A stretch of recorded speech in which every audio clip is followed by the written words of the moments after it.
Morant absolutely takes over as the Memphis Grizzlies edge out a game versus the New Orleans Pelicans, 128 to 122 yesterday on Wednesday, October 22nd. Um yeah, I mean, there's a lot to say about this game, but the thing I'm going to say first, for at least a majority of at least the first half and even times in the second half, this looked like a very sloppy game for both teams. There were some really bad turnovers. There was some just miscommunications. People weren't ready, bad hands at moments, but other than that, it was a pretty good game. It was nice to see John Morant and Zion playing out there because, over the past few years, they've been two guys who have been through some pretty rough injuries. But yeah, I mean, John Morant in 29 minutes had 35 points, 3 rebounds, 3 assists, 1 steal. He shot 13 for 20, 2 for 6 from three, and 7 for 8 from the free throw line. Um, yeah, and he took over. You guys are gonna get probably my weekly NBA show episode that I do either later tonight or tomorrow. But Ja was really good. Um, he averages before tonight's game, they said he averages over 30 points per game in openers, and he's second behind MJ. Now he scored more than 30, so it puts him, that average a little higher up. But I don't know if that he technically takes over it for MJ. But nonetheless, John Morant had a very good game, which led to only 44 fantasy points, but mainly scoring, so that makes sense. Jaron in 27 minutes, the most what's the word to use? Not surprising, but the most like realistic stat here that Jaron got was not the fact that he had 18 points or 8 rebounds or even his 6 blocks. It's that he fouled out. First game of the year, Jaron's already fouling out, but yes, he has 18 points, 8 rebounds, 6 blocks. He did a pretty good job with that. He was 0 for 4 from three though, 7 for 14 from the field, 4 for 4 from free throw line, 5 turnovers. He did have some pretty bad turnovers, I will say, but like a lot of people had very decent to good games on both of these teams. We're just starting off with the team that won the game. I mean, Jalen Wells had 14 points on 4 for 8 from three, um, 3 rebounds, 4 assists, and a steal. Cedric Howard had 14 points, 3 rebounds, an assist, 2 steals, a block, 5 for 5 from the field, 4 for 4 from the free throw line. KCP had 15, 4 and 3. He was 2 for 8, 2 for 7 from three, but he was 9 for 9 from the free throw line, and we'll talk about him. Jock Landale had 10 points, 4 rebounds, 2 blocks. He was 3 for 7, 1 for 3 from three. He also fouled out in this game. Aldama wasn't very good, 5 points, 6 rebounds. He had 5 fouls. He had to come in once Jock and Jaron kind of fouled out. Omax Prosper had 10 points in 15 minutes. I thought he was pretty good. He had some big free throws at the end of the game. And then Javon Small, John Conchar, and Cam Spencer played some minutes here and there. But yeah, I mean, from three, they were 11 for 37 as a team, the Grizzlies, which is just under 30%. But like, they, in the first 8 minutes of the game, they only had 9 points. I think the score, it was 24-9. Was that there? Yeah, that was the Pelicans' biggest lead was 15 points at 4 minutes and 57 seconds. But the rest of that quarter, they completely flipped it around because the first quarter only ended up being 30-27 in Pelicans' favor. So in the last 4 minutes of that game, they had a very good second half of that first quarter. They did a very good job of containing Zion Williamson, who he had 2 points on over 4 from the field in 8 minutes. He only had a couple free throws that he made, and even then he went 2 for 4. So I thought in that first quarter, again, Zion did not look great at all, but they did a good job in the first quarter for them. What else? Again, there were a lot of clunky like turnovers from the Grizzlies in the beginning that I wasn't a fan of. And then last thing I have to say about the Grizzlies really is Cedric Howard, man. I put it, if you watch my All-Star predictions, I had him on all rookie second team.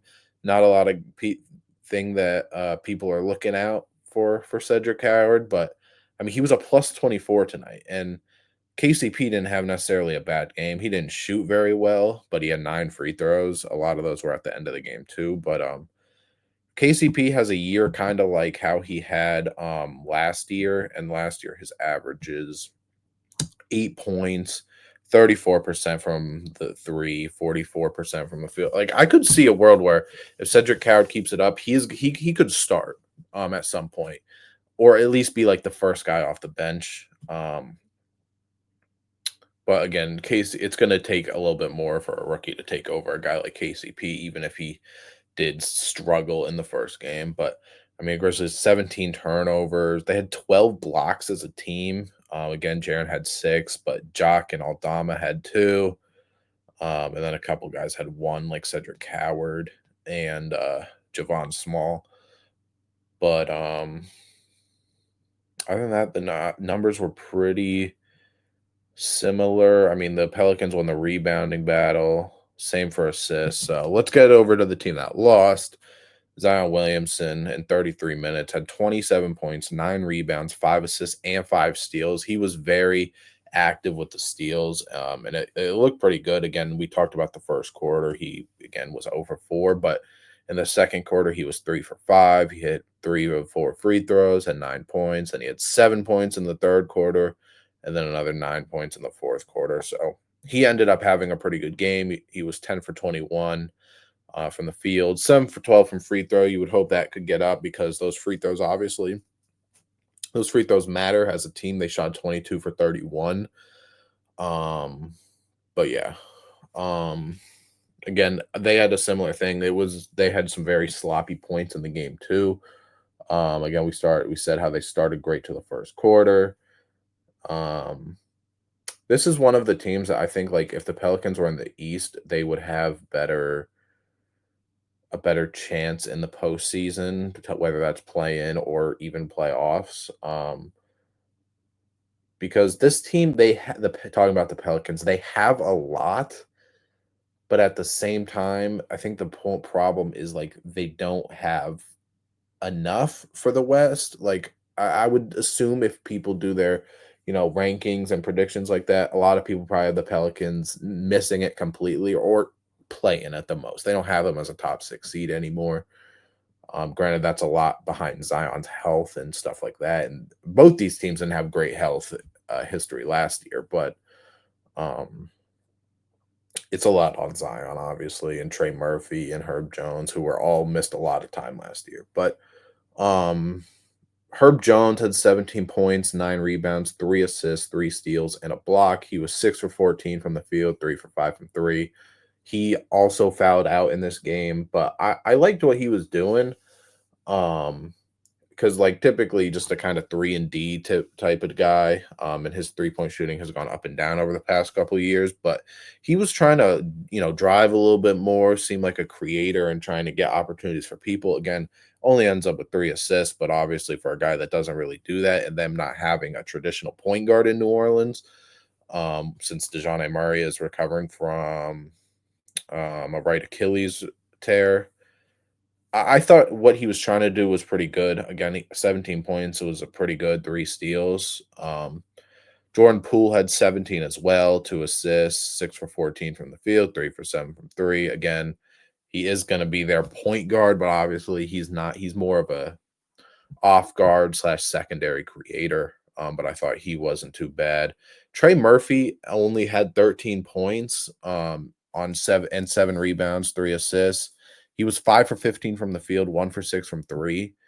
But I mean, in the first quarter, he looked really good. He was 6 points, 3 for 4. But then you get to the second quarter where he was 1 for 5. Then he was 0 for 3 in the third quarter, and then 1 for 3 in the fourth quarter. But he looked pretty confident. He looked pretty smooth, which is, I mean, a thing that's going to matter because their offense is. I don't know what their offense was last year. I mean, if we're just looking at points per game for teams last year, they were the 6th worst in the league with a 109.8. Now granted, the team does look different. Obviously, you don't have CJ McCollum.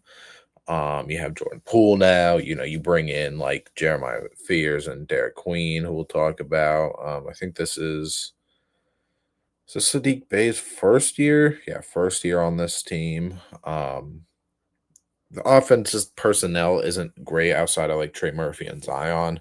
And I mean, I guess Jordan Poole too. But again, those are some streaky guys, and a guy like Jordan Poole, where that's not like a guaranteed 22 points a night. So, um, but so Trey Murphy will have to pick it up a little. But even though it wasn't a very good field goal percentage game, I didn't mind how he looked. Again, his shot's going to fall. He's been a guy where he can average, last year he averaged 21. The year before he averaged 15, but he was coming off the bench. Like he's a guy that he'll pick it up for sure. But Sadiq Bey had 13, 6, and 3, but I wasn't really a big fan of the Sadiq Bey minutes. And I mean, I guess they agree with me. He was a minus 13. He was 1 for 5 from three. I just wasn't a fan of it. They put him in once Herb Jones fouled out, but wasn't a big fan. Who I was a very big fan of, though, in only 18 minutes in his debut, is Jeremiah Fears, who had 17 points and 2 assists, 7 for 10 from the field, over 1 from three, and 3 for 3 from the free throw line. Fears was a good spark plug for tonight. He should be one of the first guys off the bench if he is going to be someone like this, where again he looked like nobody could knock his confidence down. His first points was pretty nice, where he got around.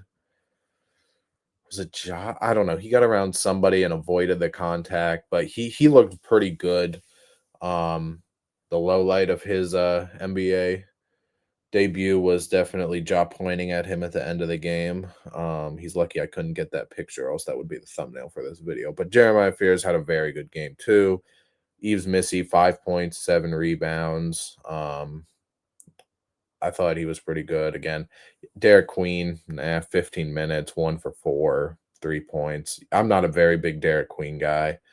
Jordan Hawkins had 8 points. I wonder what his role will look like going forward. But nonetheless, Memphis beat the Pelicans in a game that, like the Pelicans through the first half, they were up 67-56. But that third quarter, the Grizzlies outscored the Pelicans 41-22. And then the fourth quarter, the Pelicans won by 2. But by then it was, not enough. But nonetheless, I'm excited. I'm glad Ja and Zion are healthy. Hopefully they can stay healthy. And yeah, that's a good game. I'm gonna watch some more games, obviously, from last night, because we had 12 or 15 games last night. And then yeah, you guys will probably get my weekly NBA show where I go in depth about, well, I'm not going to go too in depth because now we've got every team basically playing, but nonetheless, that'll come out either tonight or tomorrow. But thank you for watching. Remember to like, subscribe, comment. We're on the road to 1,000 subscribers, and let me know what you think about these two teams in the comments.